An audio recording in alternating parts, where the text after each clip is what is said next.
welcome back to another video. So for today's video, I'm going to be doing my September wrap-up. In the month of September, I read 6 books, and in this wrap-up, I'm actually going to be talking about the books in the order of how much I like them from least to most, instead of what order I actually read them in. Okay, so in the month of September, I only read 6 books, which is a lot less than I usually read, but it kind of makes sense because this is like my busiest semester, just assignment wise for school, so that kind of makes sense to me. And out of these 6 books, I read 3 audiobooks and 2 physical books and a graphic novel, so a good mix still. And I have 1 3-star book, 2 4-star books, and 3 5-star books. So overall, still a really good reading month, even though I don't often use 2-star or 1-star ratings, so take that as you will.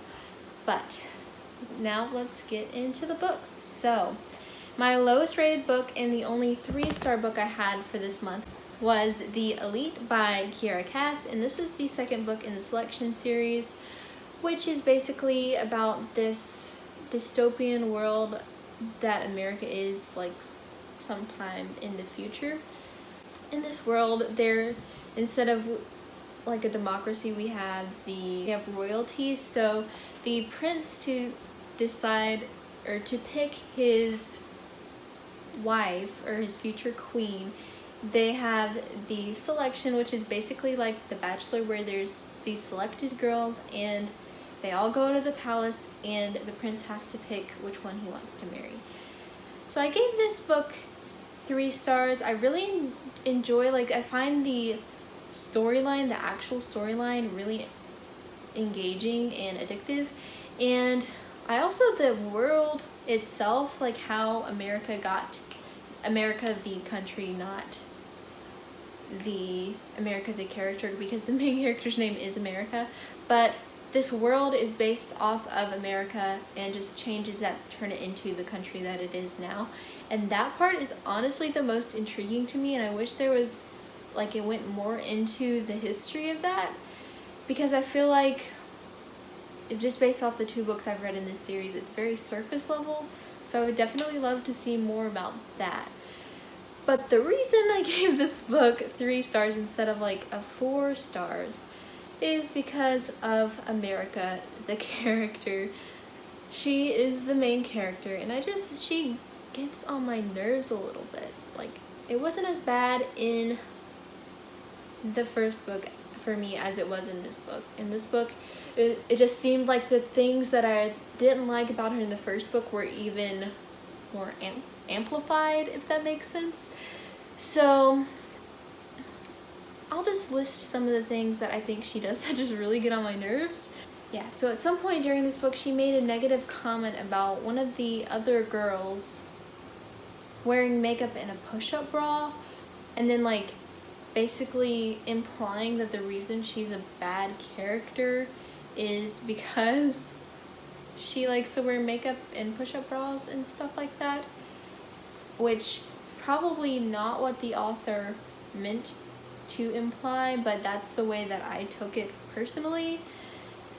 So that really irritated me, because if somebody wants to wear makeup or not, or a push-up bra or not, that has no implications on their character and what kind of person they are, besides just being maybe I'm a more stereotypically feminine person.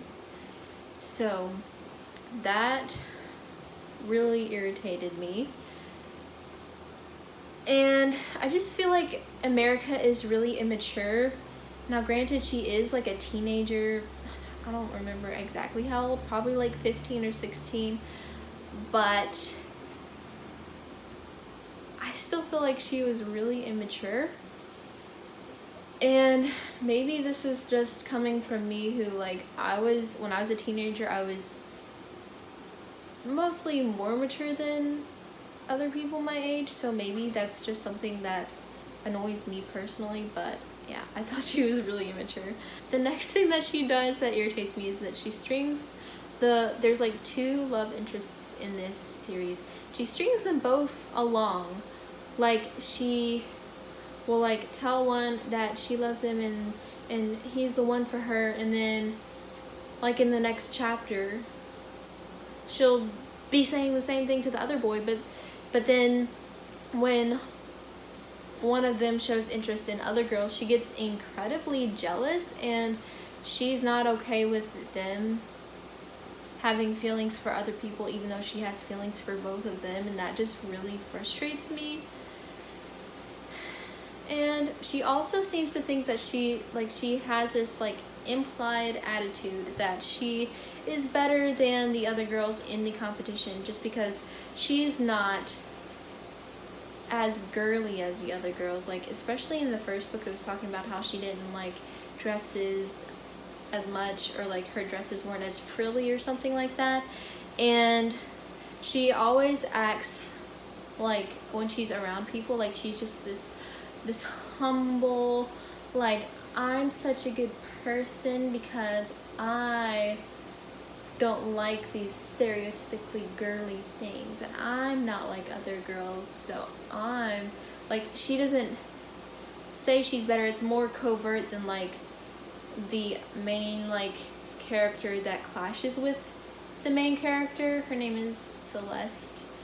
So I feel like she is overtly, like, she flat out like says that she's better than people, that kind of thing. But like America, in the way that she like acts outwardly, like she's not overtly acting like that, but then just based off of her thoughts, I guess, it just seems like she thinks she's better than people. And then when she does stuff, like, actually, and it's not just thoughts, it seems like disingenuous, I'm not sure what the correct word is. And she also does not really think things through. She doesn't communicate well in relationships, and she tends to jump to conclusions when people do something instead of, actually communicating with them. So that's my America rant review. The next book I'm going to talk about is The Turn of the Key by Ruth Ware. I gave this book 4 stars. I really liked the atmosphere, and it was enjoyable to read overall, but the ending was a bit lacking for me, and I didn't really get like thrilled, I guess. Like, it's a thriller, but I didn't really get thrilled, I guess, if that makes sense. But the atmosphere was amazing. So the next book I have to talk about is Miss Peregrine's Home for Peculiar Children by Ransom Briggs. My nose is itchy. I forgot to say that I listened to The Elite on audiobook, I think. So I also listened to Miss Peregrine's Home for Peculiar Children on audiobook. And I also gave this book 4 stars. I really enjoyed the story, and I loved the characters and how they interacted. That was my favorite part of the book. But not like at the very beginning, but kind of like from the middle of the beginning to the middle of the book, I was pretty bored. But thankfully I was listening to it on audiobook, so I think that helped. But yeah, I got a little bit bored, and I was under the impression that this was going to be creepier than it was. And also the main like plot twist towards the end of this book, I figured out. I thought it was like pretty obvious, at least for me. So yeah, those are the reasons why I docked it a star. Also, I have butterfly sleeves. I love it. Anyways, the next book I'm going to talk about is Daisy Jones and the Six by Taylor Jenkins Reid, and this was the last audiobook I listened to in the month of September, so I really enjoyed this book.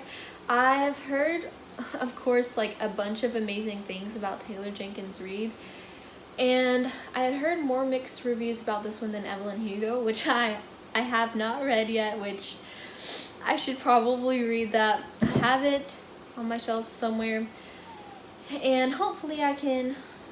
Hey kitty, you're so cute. Yeah, yeah, I love you. Anyways, what was I saying?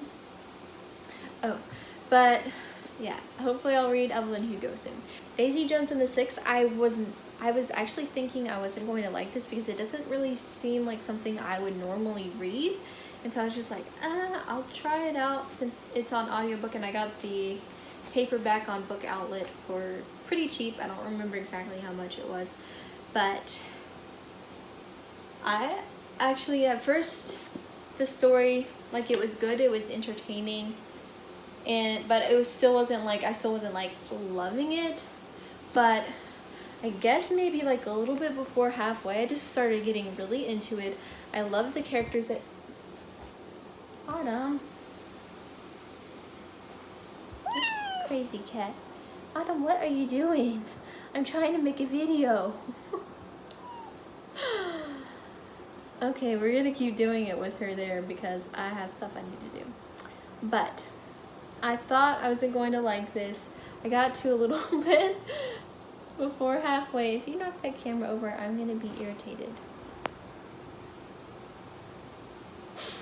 Oh, kitty, so cute. Move it, move it.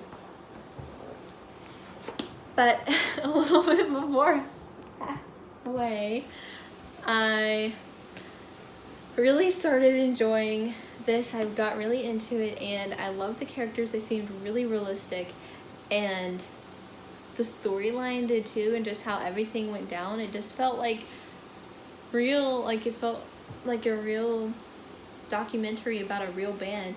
So it was so interesting, and I loved the characters. They were so good. The next book I have to talk about is The Tea Dragon Society by Katie O'Neill, and this is a pretty popular graphic novel, but I'm here to say that I loved it too. I gave this book 5 stars, and it's just amazing. I love the art style, super pretty. Also, it smells really good. Like it just smells really good. So I gave this book 5 stars. I love the art style. There's also disability rep in this book, and it was just so adorable, and I really want a tea dragon now. And the last book and my favorite book of the month that I have for you is Nevernight by Jay Kristoff, and I have a bunch of tabs in there because it was really good. Whew. Of course, I gave this book 5 stars. It's a new favorite book for me. I can't wait to read the other 2 books in the trilogy. I have the matching paperback of God's Grave, and I'm gonna, once the paperback comes out, I'm gonna get that one for Dark Dawn. But I do have the UK hardcover of Dark Dawn, so that's super exciting. So why did I love this book so much? For one thing, I loved Mia, and she has some of the characteristics of this stereotypical like warrior YA heroine. This is not YA, by the way. That rhymed. Anyways, Mia did have some of the characteristics of the stereotypical like warrior heroine, but I think that trope was done the best that I've ever seen it done for that kind of character. Like, normally that kind of character just tends to get on my nerves a little bit. Not in all cases, but like I think that it's done quite frequently. But I loved how she was this warrior, but she also was really caring.